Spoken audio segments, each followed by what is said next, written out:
அனைவருக்கும் வணக்கம். போன வீடியோல ST36 அப்படிங்கிற பாயிண்ட்ட பார்த்திருந்தோம். அந்த பாயிண்ட் வந்து எல்லாத்துக்கும் ரொம்ப உபயோகரமா இருக்கும்னு நெனைக்கிறேன். இப்போ மண்ணீரலுக்கு சொந்தமான சொந்த புள்ளி, அதாவது SP3 அப்படிங்கிற பாயிண்ட்ட பார்க்க போறோம். இதோட டைமிங் என்னன்னு கேட்டீங்கன்னா, காலையில 9 மணி முதல் 11 மணி வரை. அதான் ஏற்கனவே சொல்லியிருக்கோம். ஒவ்வொரு புள்ளிக்கும் 2 மணி நேரம். ஒரு புள்ளிக்கு அந்த 2 மணி நேரம் பயங்கர எனர்ஜி இருக்கும்.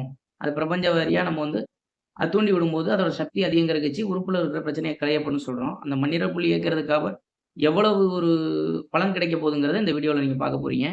அந்த SP3ங்கிறது வந்து மிகவும் ஒரு தன்வலு புள்ளி. அதுக்கே அந்த புள்ளிகளுக்கே அந்த உறுப்புகளுக்கே சொந்தமான ஒரு முக்கியமான புள்ளி இது. இது வந்து என்னென்ன பிரச்சனைகள சரி பண்ணுது அப்படிங்கிறத இந்த வீடியோல நீங்க பார்க்கலாம். SP3 மண்ணீரலுக்கு மிகவும் சக்தி ஊட்டும் புள்ளி. தன்வலு புள்ளி இல்லையா?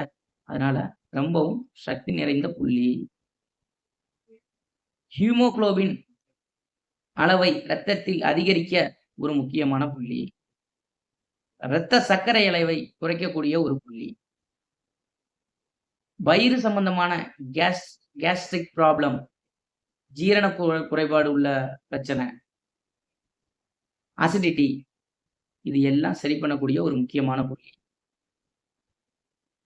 வயிற்றில் வலி, அடிவயிறு கனமாயிருத்தல், வயிறு உப்பிசம் இது எல்லாத்துக்கும் ஒரு முக்கியமான புள்ளி. அடிக்கடி பசி எடுக்கிறது, இல்ல பசியே எடுக்காம இருக்கிறது. இது 2க்குமே ஒரு முக்கியமான புள்ளி இந்த SP3. அது மட்டும் இல்ல, சுகர் பேஷண்ட் யாராவது இருந்தாங்கன்னா, இந்த புள்ளிய தயவு செய்து அவங்களுக்கு நீங்க சொல்லிக் குடுங்க.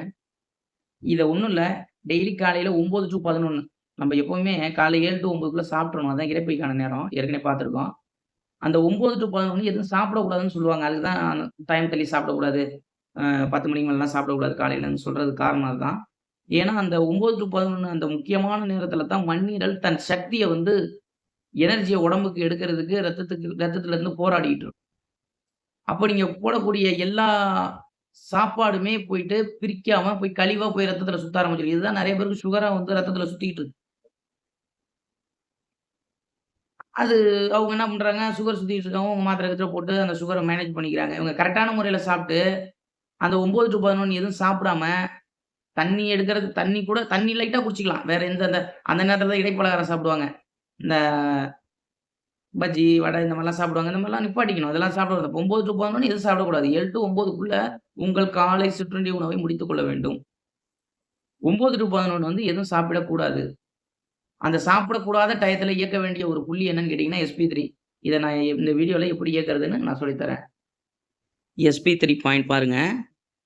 கால் கட்டை விரல் இது. கால் கட்டை விரல்ல பார்த்தீங்கன்னா, இந்த நெகக்கண் ஓரத்துல SP1 இப்படி மடக்குறப்போ, இந்த உச்சி புள்ளி. இந்த இடம். இது SP2. இங்க ஒரு மூட்டு மாரி இருக்கும்ல, அது அந்த இடத்துல ஒரு திரட்சியா ஒரு மூட்டு மாரி இருக்கும்.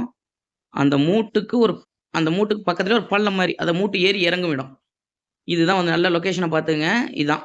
SP3ன்னு பேரு. மண்ணீரலில் உள்ள எர்த் பாயிண்ட். அதாவது எர்த்ல உள்ள எர்த் பாயிண்ட். தன்வலு புள்ளி. இந்த புள்ளி தான் நான் முன்ன சொன்ன எல்லா பிரச்சனையும் உங்களுக்கு சரி செய்ய உதவுது இந்த புள்ளி. சரியா? இந்த புள்ளி ரொம்பவும் ஒரு சக்தி வாய்ந்த புள்ளிங்க. இத நீங்க பயன்படுத்துறதுக்கு காலையில 9 டூ 11ல பண்ணீங்கன்னா, அதிகமான பலன் கிடைக்கும். இதுல எந்த விதமான ஐயப்பாடும் வேண்டாம். அதனால நீங்க அனைவரும் காலையில 9 டூ 11 இந்த புள்ளிய செஞ்சா, சுகர் இருக்கிறவங்களுக்கு சுகர் குறைஞ்சிரும் அல்லது முழுவதுமாக சரியாகிறதுக்கு உதவும். சுகர் வரக்கூடாம இருக்கணும், எனக்கு ஜீரண மண்டலங்கள் வலுவா இருக்கணும் அப்படிங்கிறவங்க இந்த புள்ளிய நீங்க உபயோகப்படுத்தலாம். மாத்திரை மருந்து எடுக்கிறவங்க அத எடுத்துக்கிட்டு கூட இத பயன்படுத்தலாம். ஒண்ணும் தப்பு கிடையாது. ஒரு முக்கியமான புள்ளி. வாதம் சார்ந்த அனைத்து வலிகளையும் இது சரி பண்ணுது. இரத்த சர்க்கரை அளவை கட்டுக்குள்ள வைக்கிறது நம்ம பார்த்திருந்தோம். சுகர் கால்ல புண்ணு வந்துருது இல்லையா? அந்த பிரச்சனை சரி செய்யுது. கல்கோனியம் ஜாயிண்ட் அதாவது கொலுசு போடுற இடத்துக்கு சுத்தி வலி இருக்கிறது. காலைல எந்திரிச்ச உடனே ஊன முடியாது. சில பேர் அப்படியே முள்ளு முள்ளா குத்துதும்பாங்க. அந்த மாரி பிரச்சனைய இது சரி பண்ணுது. ஆக இந்த புள்ளிய நீங்க வந்து முறையா காலையில 9 டூ 11 அதாவது உணவு உணவு சாப்பிட்டதுக்கு அப்புறம் நான் சொல்லிக்கிட்டு இருக்கேன்.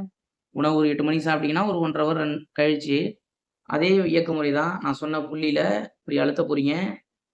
வலது பக்கமாக 21, இடது பக்கமாக 21, திருப்பி வலது பக்கமாக 21. இப்படி செஞ்சா ஒரு முறை. இப்படி எத்தன முறை சார் செய்யணும்? 11 முறை செய்யணும். சும்மா ஒரு 2 நிமிஷம். 11 முறை செய்யணும். இதுல அதாவது புள்ளிகள சொல்லுவாங்க. அதுல அழுத்த சூட்சமங்கிறது இதுதான். அந்த பர்ட்டிகுலர் நேரம், அந்த டைமிங்ல எத்தன சுழற்சி குடுக்குறோம் அப்படிங்கிற அந்த அந்த விதத்துல தான் புள்ளிகள் செயல்படுது. பிரபஞ்ச சக்தி வேகமா உடம்புக்கு கிரகிக்குது. ஆக நீங்க வந்து இந்த புள்ளிய 11 முறை நான் சொன்ன வாக்குல 11 தடவ நீங்க வந்து இயக்கணும். அப்படி இயக்குனீங்கன்னா, மேல சொன்ன நான் எல்லா பிரச்சனைகளும் சரியாகும். இந்த புள்ளிகளுக்கான முழு பலனும் உங்களுக்கு கிடைக்கும். மேற்கொண்டு அடுத்த வீடியோல அடுத்த புள்ளிய பத்தி பார்க்கலாம். நன்றி.